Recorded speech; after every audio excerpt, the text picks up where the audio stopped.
Wow, this story here in Judges 10, or 11 actually, of Jephthah and his great victory that he had.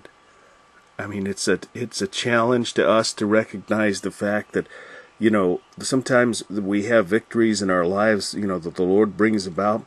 We really had nothing to do with them. The Lord, works something out for us. We start feeling like cocky, I guess you'd call it.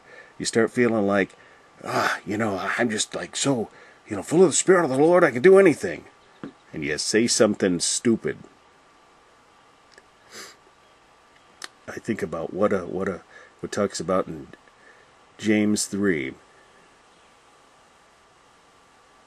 I can't remember how it states it. Oh, what a matter, a little fire kindleth, or something like that. Talking about the tongue. And here it says that the Spirit of the Lord came upon Jephthah.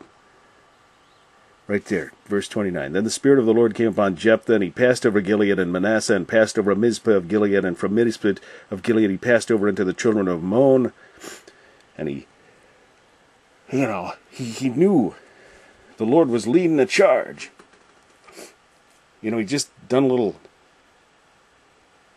negotiating, I guess, the way that things are done these days in our foolish society. We can win this battle by words, Well, I mean, spiritually, that...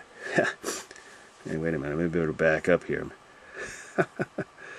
I'm saying in our countries, there's quite often they think, we'll smooth this one over with a bunch of talk, instead of action.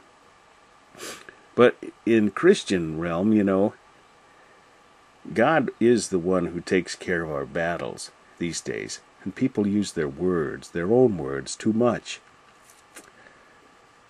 So actually, in the spiritual realm, in the Christian realm, not the societal realm, we should keep our mouths shut. Let God do the work. But back in these days, God it was a physical battle. So, he's going to go over and take over this land and defeat the Ammonites. But then he goofed up, and he vowed a vow unto the Lord, and said, If thou shalt without fail deliver the children of Ammon into mine hands.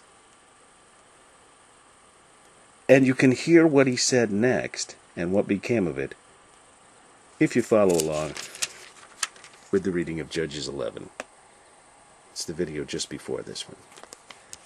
Now, as the Reese Chronological Bible goes, well, actually, we're going into Judges 12, which you would kind of expect. But as those of you that have been following along, we got to Judges 10 and 11 by way of Samuel 1. So, I hope you're keeping up with this. It's very interesting, actually, chronologically, how these things play a part.